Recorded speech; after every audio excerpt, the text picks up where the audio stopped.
Shalom, queridos. Louvado seja o nosso Deus. Hoje nós estamos com o segundo capítulo do livro de Esdras. E estamos vendo que o Senhor continua nos ensinando, trazendo lições para nossas vidas. Toda a Bíblia é para isso, para edificar as nossas vidas. Pai, muito obrigado porque o Senhor está falando aos nossos corações a cada dia. Sei que o Senhor começou a boa obra, o Senhor vai continuar nos fazendo entender tua palavra. Não é em vão que o Senhor manda meditar, porque o Senhor quer que nós entendamos a tua palavra, porque ela é boa. Ela é boa, é viva e eficaz. Te agradecemos por tudo que já fizeste e por tudo que irás fazer, em nome do Senhor Jesus. Amém. Bem, queridos, aqui nós estamos no segundo capítulo, a lista dos que voltaram da Babilônia. Vocês viram, depois de tudo que os reis fizeram, faziam só o que é mal aos olhos do Senhor. Aí nós vimos que o resultado foi o cativeiro. Terminamos o livro das Segundas Crônicas, sabendo que agora as coisas tinham mudado. Nós vimos a tua misericórdia se renovando a cada dia em favor de Israel. Mas o Senhor também é justiça. E agora chegou a vez de Israel experimentar o cativeiro. Começando por Judá, experimentando o cativeiro. E nós falamos aqui no primeiro capítulo de Esdras, que o Senhor, na sua bondade, levantou, colocou algo no coração de um rei que não pertencia à nação israelita, para ter benevolência para o Senhor, porque o Senhor fez isso no coração dele. E aí nós vemos esse primeiro capítulo, nós já vimos que o Senhor está mudando a história do cativeiro, porque esse rei agora está querendo beneficiar, fazendo tudo quanto o Senhor falou no seu coração para que houvesse a restauração do templo, que era a coisa mais importante para eles, apesar deles na sua carnalidade, querendo viver os momentos gostosos dos cultos aos deuses. Sabia que o culto ao Senhor é diferente. O Senhor é santo, santo. O Senhor quer os seus filhos santificados, que sejam santos. E eles queriam misturar tudo. Gostar do Senhor, amar o Senhor, mas também queriam viver os momentos gostosos dos cultos, das imoralidades que eram dos cultos dos deuses pagãos. E por fim, eles abusaram tanto e agora estão cativos da Babilônia a Judá. E nós aqui no capítulo 2 vemos somente nomes daqueles que estão sendo autorizados a voltar do cativeiro. É o capítulo 2 com vários nomes, como eu já disse a vocês. Quando chega essa parte de leituras, eu deixo com vocês, porque não podemos pular a palavra, tudo aqui é importante. E eu sempre faço minhas leituras também, mas não no momento da nossa gravação, da nossa aula. Nesse momento eu faço comentários. Então quero que vocês saibam que Deus é bom, mas teve que permitir o cativeiro. E o que é cativeiro na Bíblia? A Bíblia descreve outras nações além de Israel sendo submetida a cativeiros. Não foi somente Israel.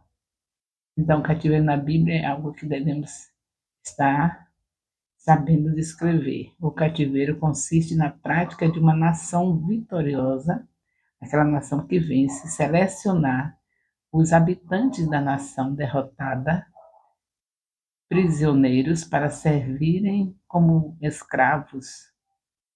No caso das mulheres, assim, as mulheres também ficam como esposas e concubinas. Eles perdem o direito às suas esposas e ficam ali somente selecionado aqueles que a nação vitoriosa quiser, escolhe os que ele quiser. Na verdade, eles escolhem as pessoas o que for mais relevante.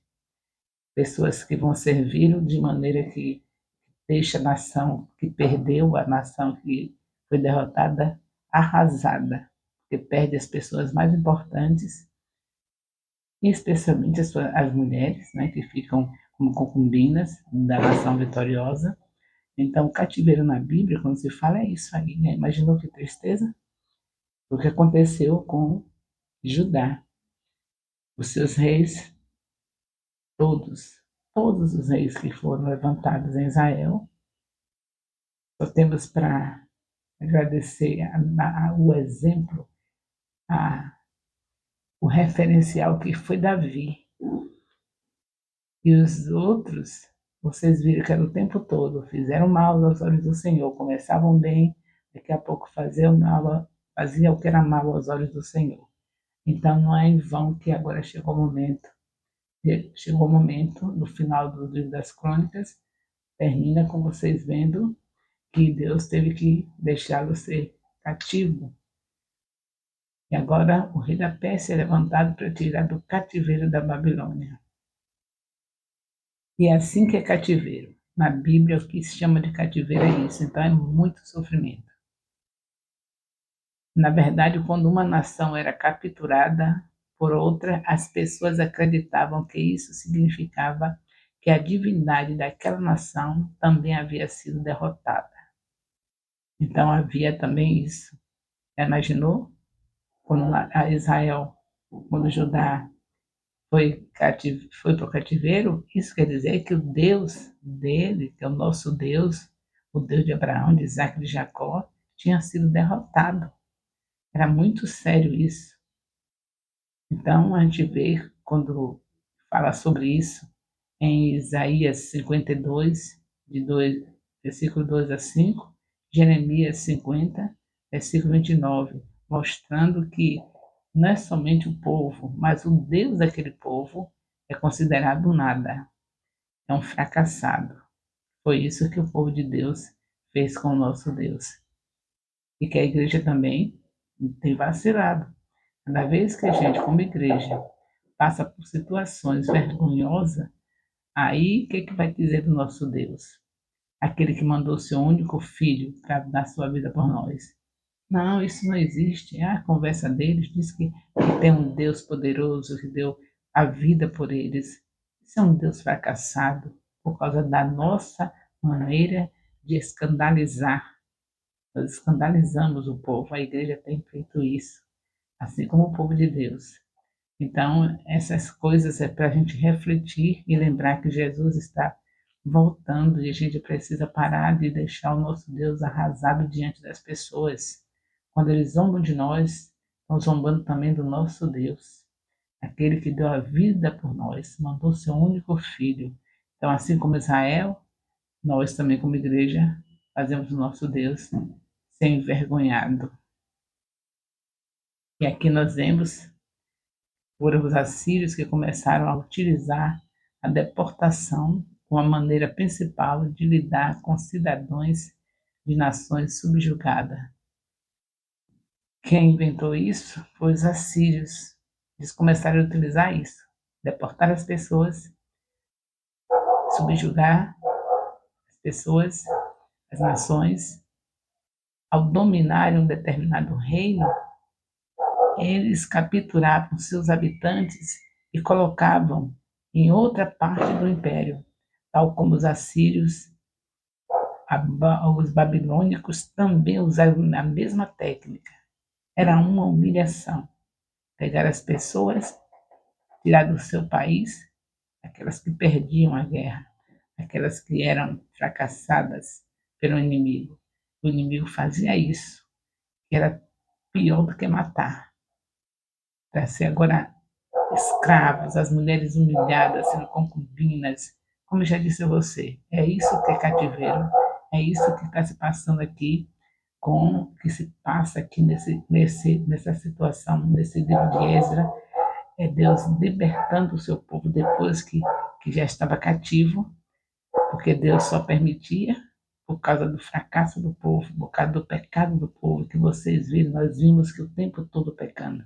Mas Deus não queria perder não quebrou aliança com o seu povo e queria restaurá-lo. E para fazer isso, usou o rei Ciro, um rei, o rei da Pérsia, um rei que não era povo de Deus. Como eu já disse, Deus, quando ele é soberano, quando ele vai restaurar, ele faz como ele quer. Ele não usou nenhum rei de Israel, usou justamente um rei que não era, vamos dizer hoje, não é do povo de Deus. Os cativeiros de Israel, na história do povo de Israel, existem várias ocasiões que os hebreus estiveram longe de sua terra, não foi somente aqui. Nós sabemos que Deus é amor, mas é justiça. O povo fazia muita vergonha. Deus se considerava como um homem que estava tendo uma mulher adúltera. Muitas vezes ele falava dele como marido de Israel e que Israel se prostituía, adulterava, porque buscavam outros deuses, abandonando o Senhor, traindo o Senhor. Então, os cativeiros são assim, terríveis. Envergonha o Deus, bota o Deus arrasado, e nosso Deus não pode acontecer isso, que todos os deuses sejam arrasados, porque não são o verdadeiro Deus. Mas o nosso é o verdadeiro, é o Criador dos céus e da terra. Então, o exemplo de Israel aqui é mais uma vez um exemplo que a gente não pode deixar se contaminar. Fazer isso, arrasar o nome do Criador dos céus e da terra, que selecionou uma nação através de Abraão para ter um povo especial para ele, e esse povo envergonhando o seu nome. E ele, na sua infinita bondade, vem e muda o cativeiro. Mas o bom é que a gente não esteja sempre fazendo essas coisas como Israel fez. Quando restaurava, daqui a pouco voltava a fazer tudo errado novamente. Que a igreja se arrependa de uma vez por todas, que nosso discipulado seja a razão do levantar de Deus. Deus levantando esse ministério para levar essa terra aos pés do Senhor Jesus. Essa palavra que está sendo vivida, três capítulos por dia dentro da nossa casa e um capítulo por semana, está sendo a nossa restauração, para tirar a vergonha que nós temos feito como igreja do nome do Senhor. Vocês veem como temos feito, como temos falhado, ao ponto de arrasar nossas famílias, famílias que são desfeitas. Pessoas sabem que Deus detesta isso, que as famílias sejam desfeitas, que as famílias se misturem, que pessoas que sejam cristãs se misturem com os pagãos, com aqueles que não conhecem o Deus verdadeiro. Tudo isso a igreja faz semelhante a Israel. E a misericórdia do Senhor continua nos alcançando. Nós louvamos o Senhor pela sua misericórdia. Louvado seja Deus. E esse é o capítulo 2, que nós vemos o Senhor trazendo o povo e os nomes que estão citados aí, o nome daqueles que estão trazidos de volta. E o Senhor prometeu, através do rei Ciro, o rei da Pérsia, mostrando que estava recuperando o templo que era a base do povo de Deus, era esse templo. Não é como hoje, que hoje é Jesus. Hoje o que nós temos de mais precioso é Jesus, mas naquele período o que eles tinham de mais precioso era o templo, porque sem o templo eles não tinham acesso ao Senhor, não podia adorar a Deus, não adorava em qualquer lugar. Acabou o templo, acabou a adoração. Eles já estavam arrasados, o Deus de Israel estava como nada diante das outras nações. Mas Deus não fica envergonhado, Deus não fica derrotado, nosso Deus nunca é vencido, nunca é vencido. E aí ele providencia a maneira de trazer de volta a vitória do povo dele e, consequentemente, levantar o seu nome diante de todas as nações, mostrar que somente ele é Deus. Louvado seja Deus. Então, nós vemos Judá agora recebendo uma nova chance. Glórias a Deus. Nós vemos assim, aqui falando de Judá, e não falando que Israel, falando de Israel, porque vocês sabem que foi dividido, né?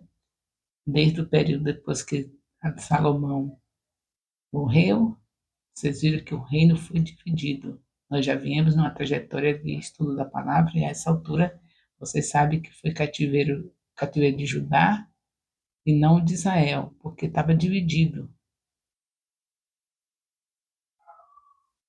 Está entendendo, né? É um reino dividido. Era um reino só, mas a partir da morte de Salomão, o seu filho, a descendência de Abraão, a partir daí só foi divisão, um lutando contra outro, aquela bagaceira toda.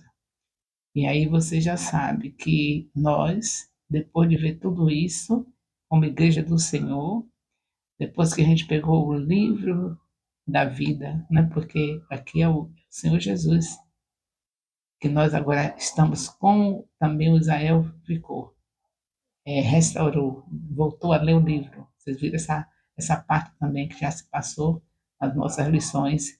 Aqui também nós, o Ministério, estamos de volta com o livro, de volta com a Bíblia. Então nós estamos no caminho certo. Teremos os melhores anos do nosso ministério até a volta do Senhor Jesus. Porque nós agora pegamos o caminho certo. Se nós andamos com Jesus, o que é que nós queremos com a Bíblia somente no domingo? É 24 horas por dia com a Bíblia, porque Jesus é a palavra. Então já estamos nos alegrando por saber do que Deus está fazendo na mudança dessa reforma maravilhosa do Senhor, semelhante como Deus fez com Israel. Nós do ministério estamos semelhante, uma restauração, vendo o Senhor na sua misericórdia trazer de volta o livro, a Bíblia. É a Bíblia que ele quer de volta. Como ele quis no passado, na primeira aliança, nessa segunda aliança, nessa nova aliança, o Senhor quer isso para nós. Quanto nós já temos aprendido e como já temos nos arrependido de tudo que fizemos como igreja do Senhor, assim como Israel.